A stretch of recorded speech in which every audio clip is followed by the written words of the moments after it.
Dr. Weber moves a call.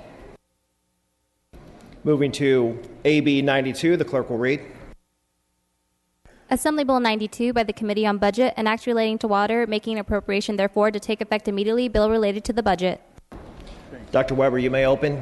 Yes, Mr. Speaker and members, AB 92 makes statutory changes that are necessary to implement the urgent drought package. It's a companion measure to the bill AB 91 that's on call right now.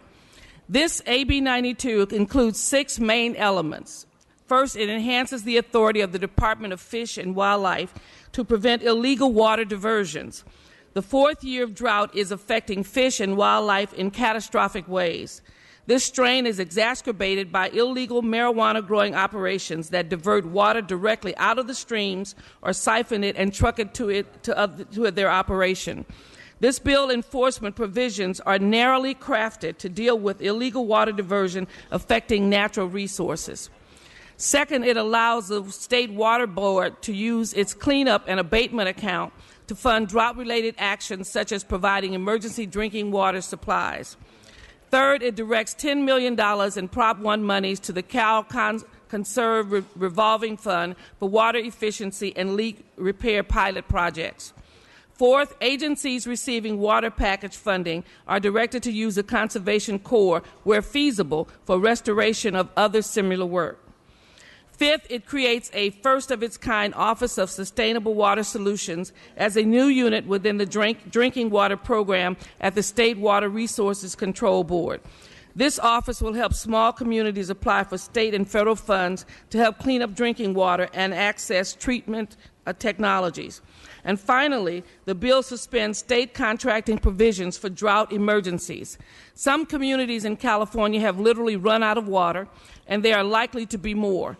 The environment is also being devastated. State contracting can be time-consuming due to advertising requirements, the need for multiple bids, and other procedures. This bill expedites projects related to the governor's declaration of a state of emergency by waiving traditional contracting provisions.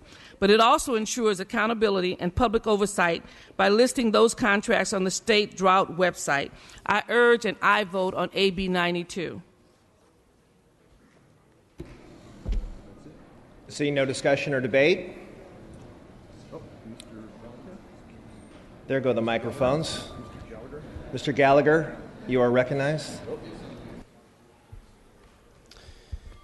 Members, I rise in opposition to AB 92. My concern over this is that we've come together. Last session, we came together to pass a water bond because we recognize the need to invest in our water infrastructure.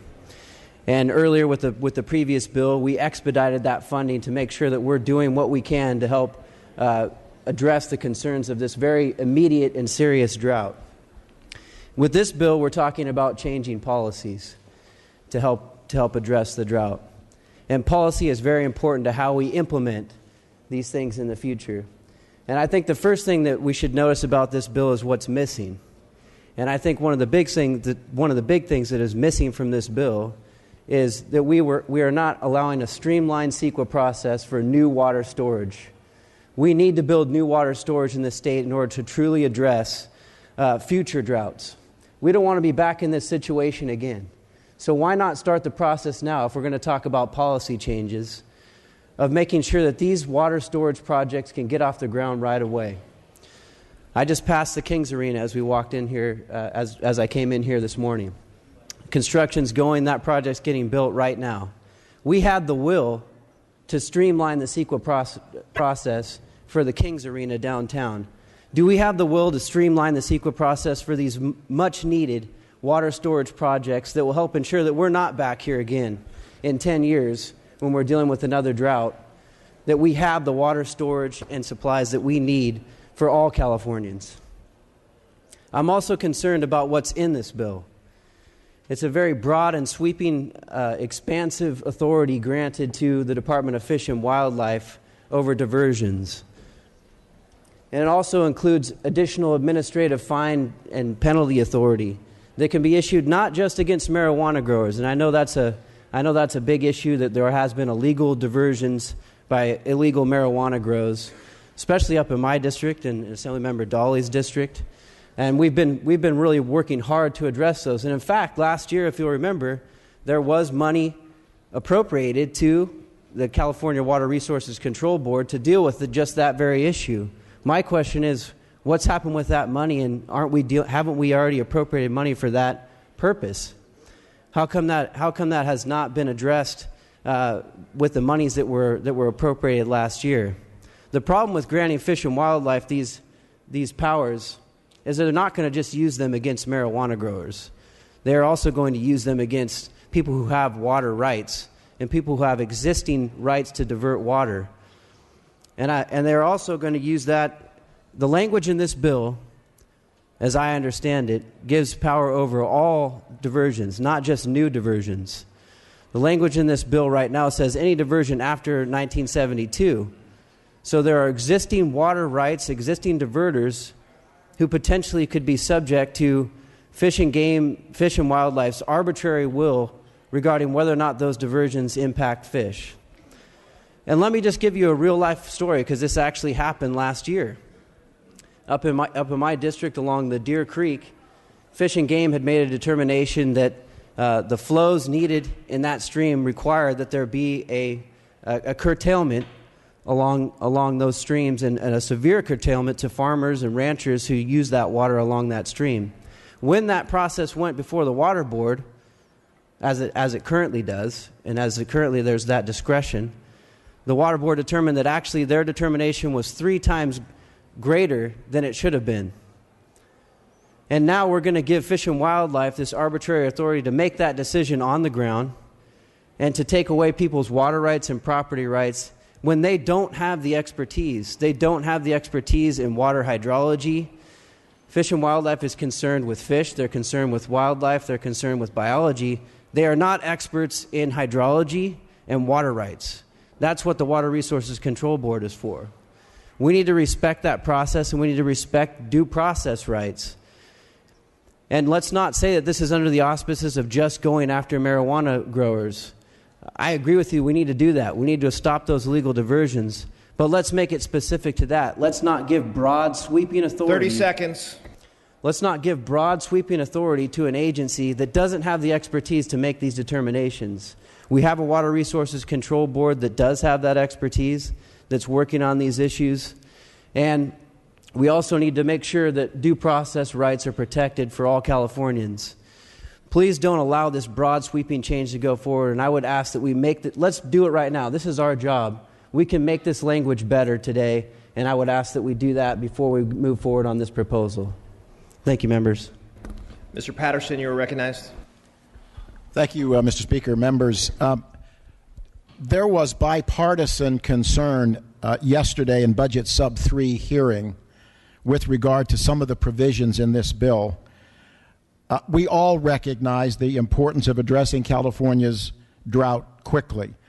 But members, we must ensure that policy changes made to address the drought do not create harmful consequences and inappropriately make criminals out of innocent, rightful users of their water rights. Granting administrative civil authority to the Department of Fish and Wildlife and the authority to use these complaints against them is an unnecessary and a dangerous precedent. Administrative civil penalties create a system where people are guilty until they are proven innocent before the same department that has issued the violation in the first place. Plus, this very department, if it becomes the investigator, the judge, the jury, and the prosecutor, can keep up to 70% of these fines prior to the determination of guilt or innocence. This bill also creates the opportunity for Department of Fish and Wildlife to generate and create the complaints with respect to water diversion. And members, this is a significant new grant of authority because the State Water Resources Control Board has the experience and the expertise in water rights issues. So they're able to evaluate these potential violations and they have an existing judicial procedure that is fair and that does grant due process. The Department of Fish and Wildlife does not. Furthermore, the lack of any transparency or reporting requirements here raises more red flags about giving DFW these unprecedented emergency powers. Again, in sub 3, this was a serious area of discussion, both with respect to the emergency grants of these powers, also the unprecedented nature, and also the concern about being judge, jury, and executioner, and the one that will pocket and put in their bank account the up to $8,000 a day before there's even an adjudication of guilt or innocence. So, members, we are in opposition to this bill as it is presently written, because it is clear, and it has been expressed to us, that there will not be an opportunity for amendments today. And that is very regrettable. And so I would urge, and other members should be urging the governor and the legislature to work with the stakeholders during the May revise so that there can be a resolution to these very troubling consequences of this bill. And so I appreciate the time and ask, as did my colleague, for a no vote on this.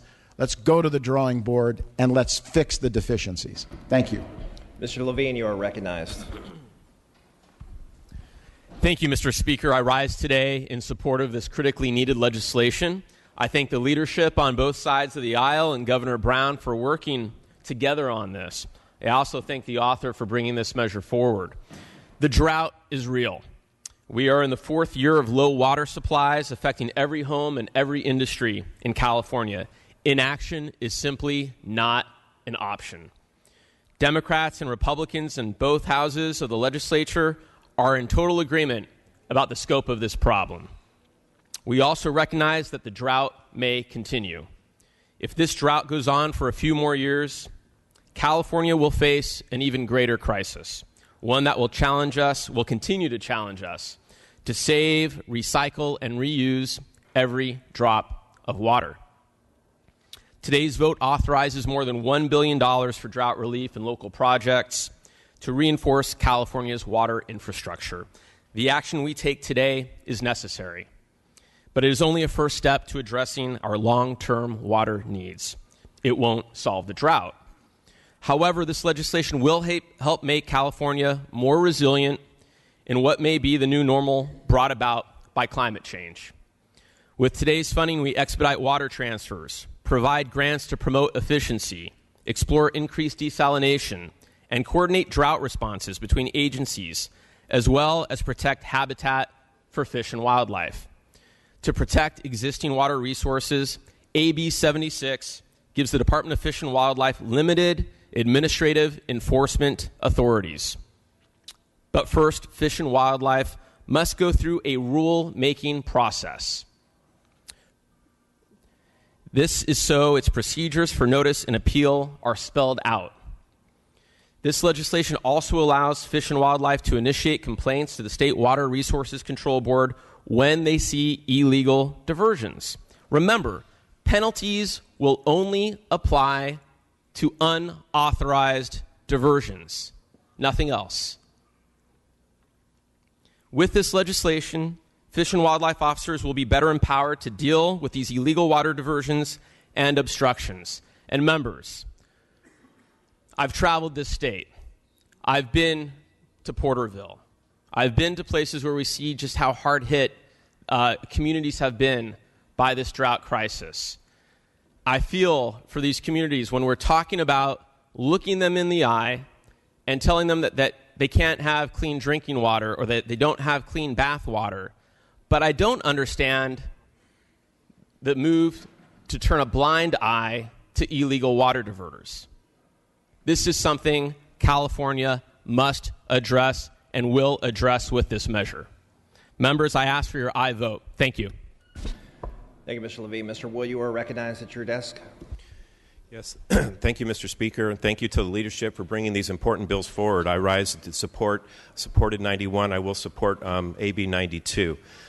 Regarding, I understand the concern of my Republican colleagues about the potential for DFW to use these new authorities in a way that may be perceived to be detrimental to agriculture. I represent a district that has been grossly impacted by illegal water diversions for marijuana. Entire watersheds have gone dry for the first time in history. Last year, the Eel River was reduced to a trickle. This not only affects the people who live in the area for drinking water, this affects traditional agriculture as well. DFW are the boots on the ground to try to get to stop this. It is really obvious when you go to an illegal marijuana grow that the water is being diverted illegally. It couldn't be more obvious when you see impounded water made of ponds, when you see PVC pipe that full of fertilizers and pesticides that runs to these crops. The limited resources that we're giving DFW, the limited authority we're giving DFW is going to be critical as we move into the fourth year of this drought. The watersheds that we depend upon for our own safety and our own drinking water are also the homes, in particular, Sprout Creek in southern Humboldt County, to 5 endangered salmon species. Last year, that watershed was completely dried up because the water taken for illegal marijuana diversions happens at the worst time of the year when the water flow is the least. It's really critical that we put an end to this, and I fully support the resources necessary to move forward for stopping some of these illegal diversions. Thank you. Mr. Bloom, you are recognized. Thank you, Mr. Speaker. We've heard comments today that the action we're being asked to take today would cover all diversions and that it's arbitrary.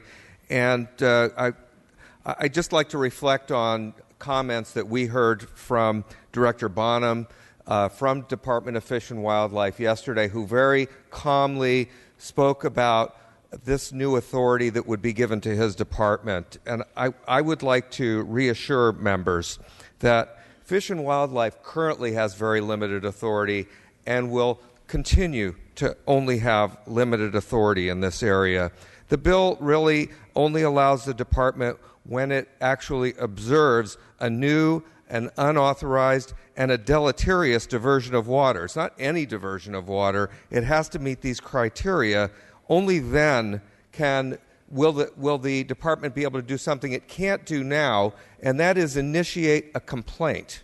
Now, why is that important? Well, the Water Board doesn't have the boots on the ground that the Department of Fish and Wildlife does. It's Department of Fish and Wildlife that actually observes these things happening out in the field. These things have been going on for a long time, and the Water Board has not been able to respond to them because it does not have that kind of capacity built into its department. Department of Fish and Wildlife, as Mr. Levine commented, is now going to move, if this passes, is going to move through a rulemaking process. It's not going to be bypassed. There will be rulemaking, and we have heard yesterday the department's assurance that all these concerns that were raised with respect to process can be addressed through regulation. The authority that we are asked to give today doesn't amend due process laws, including but not limited to the state constitution, the federal constitution, the authority of courts, separation of powers, evidentiary rules, and any number of other rights afforded to those that are subject to these potential penalties. This is going to help address illegal activity that's happening in the state, something that hasn't been addressed for a long time. It's an important step forward. I ask for your aye vote.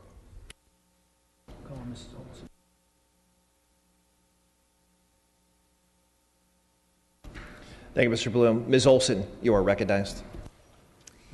Thank you, Mr. Speaker and members. I, too, rise in opposition to AB 92, and specifically to explain the inaccuracies in a statement that was made by one of our colleagues on the floor. It was suggested that the language that we're all expressing concern about in this bill, that penalties would only apply to illegal diversions and water users.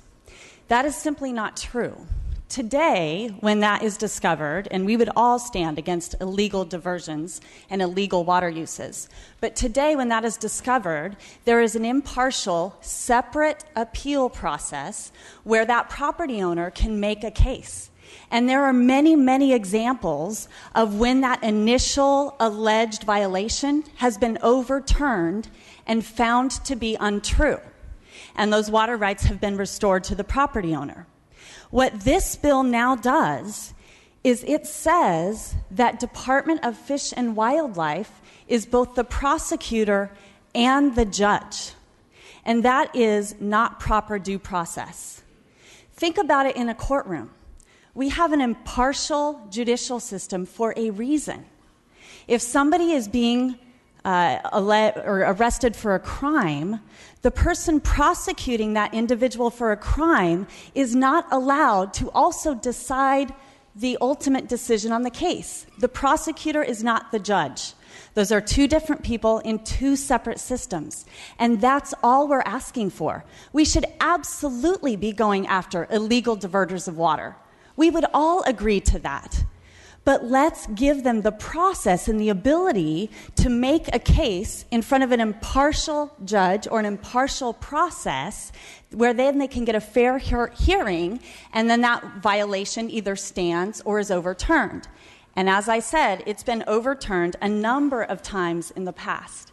If what we're concerned about is illegal diversions for marijuana growers, illegal marijuana growers, then let's specifically address that issue.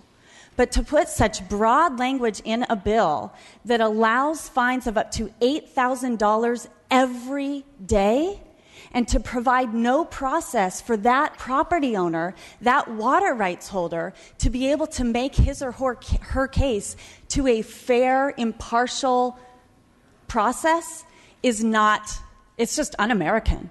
So I urge a no vote on AB 92. Let's strip this piece out of the bill, and then let's bring the policy piece back and pass it in a more proper format. Mr. Williams, you are recognized at your desk.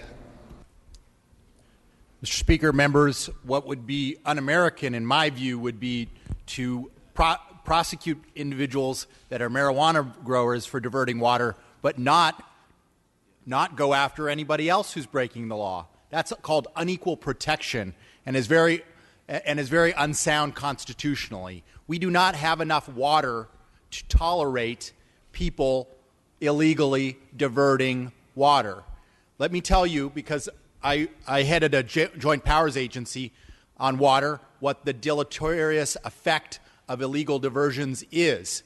It means that there's less stream flow, which means that these water agencies that depend on these stream flows to provide water to people are in a larger degree of jeopardy with endangered species opinions or with lack of flow. It means that people have less water that are downstream.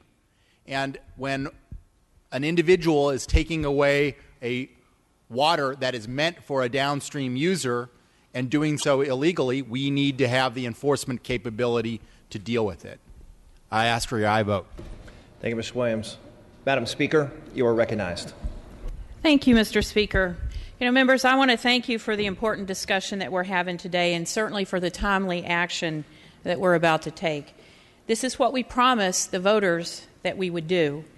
When we passed the historic water bond last year, we said we would continue to revisit it, and we should do whatever it took to move this forward, and that we would continue to do that. The package before us today is the first step in fulfilling that obligation and in helping bring relief to Californians suffering the effects of the drought. We would also take additional steps as needed going forward. But the severity of the drought requires that actions start now. Delay for the sake of addressing every single outstanding issue or need would be irresponsible. We have the opportunity to do that moving forward as we move into the budget process in June. I do want to thank the members who worked so hard in putting these bills together. And yes, we have a lot more work to do. Our work is in no way done. We have oversight. We have certainly a lot to do that we need to continue to focus on. So today is by no means an end to the work that we have to do. I want to thank all the members for the support of these bills that have come from every part of California. It's a reminder that in times of crisis, we are one state. We have the opportunity, again, today, to be one state.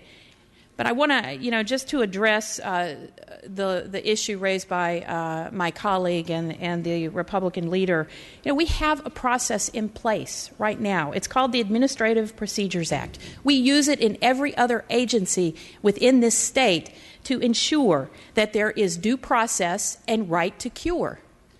And we've heard these arguments before.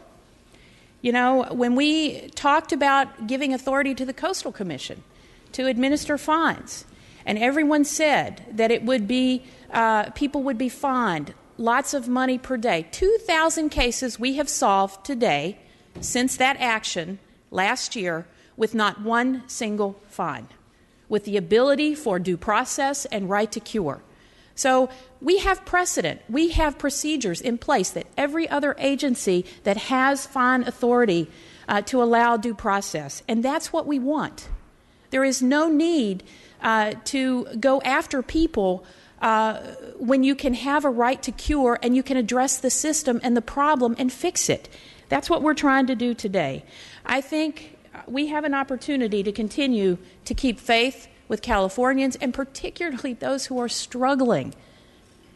As my colleague from Watsonville said, we need to be thinking about those people in Porterville. I live in San Diego. I need to be conserving, and every day I'm looking for ways to do that.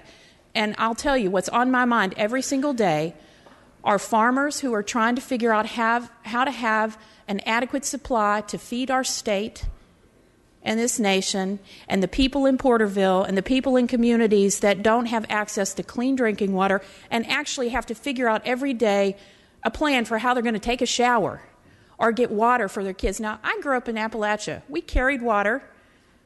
I was reminded the other day, I had to think about this. I thought, how do I put myself in the shoes of the people in Porterville that are feeling this like nobody else? And I thought, oh my God, I've lived through this. What am I thinking?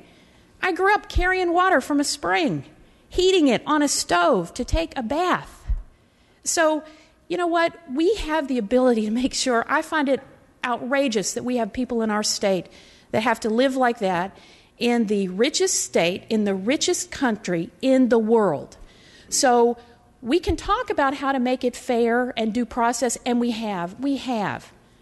I believe that people have the right to engage their government to fix problems. And I want to make sure we've done that. But today we have an opportunity to make true a pledge that we made as one body when we came together to say that we will get busy fixing this, because this is going to be a long-term project. This is not just today.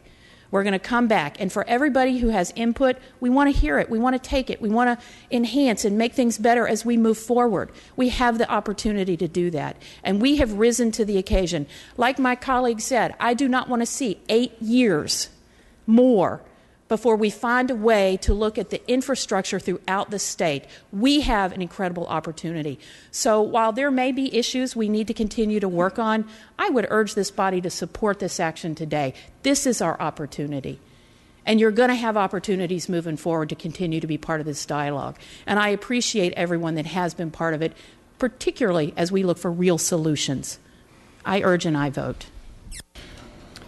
Thank you, Madam Speaker. Dr. Weber, you may close. Mr. Speaker and members, I want to thank all of you who have obviously raised an important issue here in this House concerning water and AB 92, which is an important piece of the drought legislation that we have here to be able to implement the things that we know that are important. I want to thank our Speaker who has given us truly a mission and a call, because we live in California. And that's important when we often say that, because we believe we're in the forefront of most things. And we don't believe that we are a country, or we're a state, really, that could basically walk away from our responsibility to every citizen that we have in terms of providing them with the most fundamental elements of life. Any of you who've traveled around the world know how difficult it is when you walk in communities where there is no water, where it not only talks about the things that we think are important, drinking water, taking a bath, and cooking, but it also talks about health And at some point, it begins to affect the health of those communities that don't have good drinking water. You know, I've been to Sierra Leone. I know what happens when you don't have good water. I've seen cholera. I've seen folks who've struggled with not having clean water and adequate water to survive. And we've seen the impact of that in Ebola across the nation, so that when you ignore these problems, they don't go away. They just grow and grow until you're faced with them and you have to deal with them. We live in California, and that's important to continue to say when we talk about quality. California has always been in the forefront. And I think this bill, while it has some issues in it that a few of you have called out, it truly is a mechanism that's essential for us to move forward with all of the conversation about water. We were proud last year because we stood up for the first time in many years to pass a water bond, a unanimous action done on this floor and then taken to the people of California. We're in a crisis situation, and we have to act like it and respond quickly. Sir, I ask for your aye vote on AB 92 from all members of this House. Thank you. Thank you, Dr. Weber. With that, the clerk will open the roll. All members vote who wish to vote. All members vote who desire to vote. All members vote who desire to vote. All members vote who desire to vote. All members vote who desire to vote. The clerk will close the roll and tally the vote. Ayes 50, noes 27. Senate amendments are concurred in with immediate transmittal to the governor.